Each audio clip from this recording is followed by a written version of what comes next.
Shalom, saudara yang terkasih dalam nama Yesus Kristus. Kebenaran hari ini kita akan belajar tentang gambar Allah.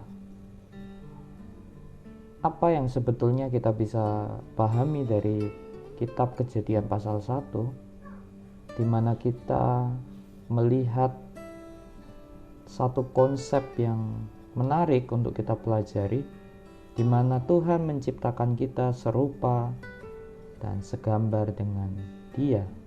Artinya kita akan meniru apa yang Allah lakukan yang relevan sampai hari ini, dan itu menjadi prinsip kebenaran yang kita bisa lakukan untuk kehidupan kita sehari-hari. Berbicara tentang gambar dan rupa Allah, maka kita perlu memahami kata penciptaan, di mana Allah menciptakan kita benar-benar. Keterciptaan kita itu ada Allah yang aktif dan tentunya manusia pasif, dan keterciptaan kita ada tujuannya, ada rencananya, bahkan diberikan arti di dalam ciptaannya itu. Semisal Allah memberi identitas kepada Adam sebagai seorang laki-laki, dan Tuhan memberikan identitas kepada Hawa sebagai perempuan. Di situ Tuhan tidak sedang membuat kita bingung. Allah sudah menentukan gender, siapa laki-laki dan siapa perempuan. Di situ Allah merencanakan. Nah, itu yang Allah kerjakan di dalam ciptaannya. Ia punya rencana, punya tujuan. Maka Kejadian 1 ayat 1, pada mulanya Allah menciptakan langit dan bumi. Semua keberadaan kehidupan di dunia ini adalah karena Allah berfirman, dan tanpa firman tidak ada kehidupan. Nah, ini perlu kita sadari sebagai suatu kebenaran yang prinsip dalam kekristenan kita. Nah, selanjutnya yang harus kita juga perhatikan, bahwa Allah juga membentuk kita untuk satu tujuan atau rencana. Nah, ketika kita belajar tujuan dan rencananya, kita juga harus belajar melihat apa yang menjadi rencana Allah. Kitab Kejadian 1 bukanlah berbicara hanya Allah dengan manusia, tetapi ada kaitannya dengan manusia dan ciptaan yang lainnya, yang mungkin kita bisa menemukan di dalam bacaan ini bahwa secara derajat manusia lebih tinggi dibanding ciptaan yang lain. Tetapi di sini kita melihat bukan hanya hubungan antara Allah dan manusia, tetapi manusia dengan ciptaan yang lain. Nah, ini sangat penting. Jadi keberadaan manusia ada kaitannya, hubungannya dengan Allah, dan juga ada kaitannya, hubungannya dengan manusia dan ciptaan yang lain. Kalau kita perhatikan ayat 27, maka Allah menciptakan manusia itu menurut gambarnya, menurut gambar Allah diciptakannya dia, laki-laki dan perempuan diciptakannya mereka. Artinya di sini jelas bahwa kita diciptakan dengan maksud agar kita memiliki nilai-nilai, atau saya boleh katakan menuruti apa yang menjadi nilai berharga yang Tuhan turunkan atas manusia. Nah, nilai apa yang diturunkan? Nah, ada 3 yang harus kita perhatikan. Di ayat 26 kita melihat ada nilai yang Tuhan tunjukkan yang disebut dengan gambar dan rupa Allah. Di situ dikatakan di ayat 26, berfirmanlah Allah, baiklah kita menjadikan manusia menurut gambar dan rupa kita, supaya mereka berkuasa atas ikan-ikan di laut, dan burung-burung di udara, dan atas ternak, dan atas seluruh bumi, dan atas segala binatang melata yang merayap di bumi. Bagian yang pertama yang perlu kita pahami sebagai gambaran rupa Allah atau image of God, kita belajar tentang kita ini, Alkitab mencatat bahwa Allah merawat ciptaannya.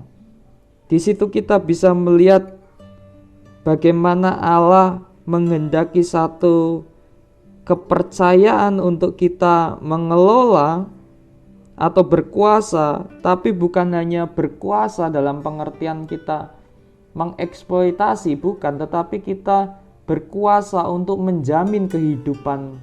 Di situ dikatakan ciptaan yang lain, yaitu kita diminta merawat, dan hal ini sebetulnya memiliki makna metafora yang selama ini prinsip kerajaan Allah yang Allah tekankan adalah Allah sebagai gembala agung kita. Ia merawat domba-dombanya, dan kajian itu sudah nampak dalam permulaan kehidupan manusia.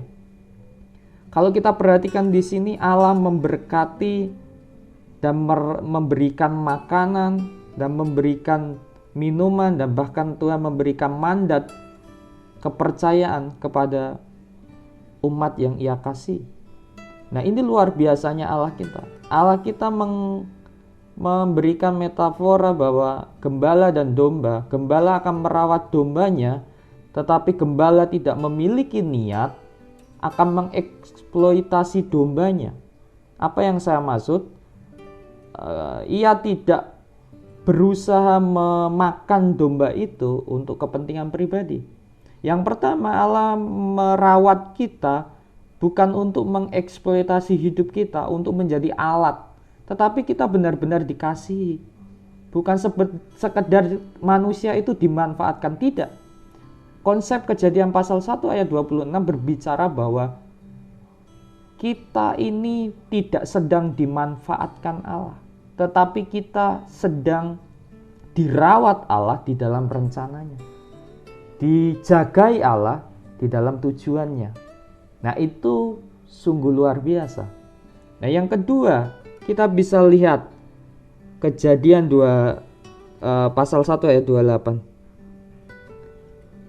Allah memberkati mereka, lalu Allah berfirman kepada mereka, beranak cuculah dan bertambah banyak, penuhilah bumi dan taklukkanlah itu, berkuasalah atas ikan-ikan di laut dan burung-burung di udara dan atas segala binatang yang merayap di bumi.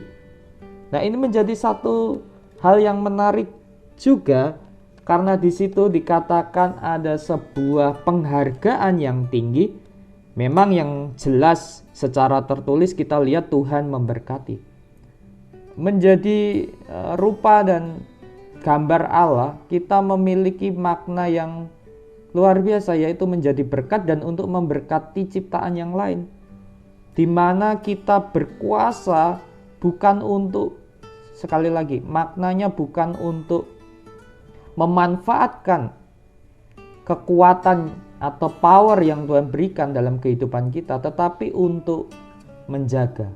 Jadi dari ayat 28 ini kita melihat Allah yang luar biasa. Ternyata Allah memberikan, Allah sebagai raja memberikan mandat, kepercayaan, dan kalau kita bisa katakan ini kepemimpinan.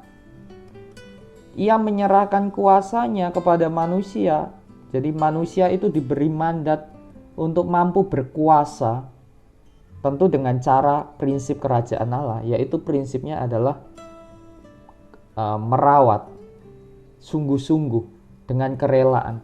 Yesus sebagai raja merelakan hidupnya untuk orang lain. Ia rela memberikan hidupnya bagi banyak orang. Artinya, kalau kita mau belajar di sini, Yesus dalam perjanjian lama pun nilai-nilai apa yang dilakukan Yesus dalam perjanjian baru nampak dalam perjanjian lama, dan itu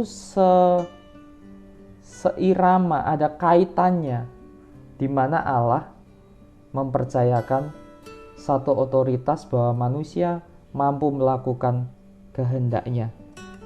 Dan Tuhan tidak merasa berpikir bahwa ia akan tergantikan oleh manusia, tidak.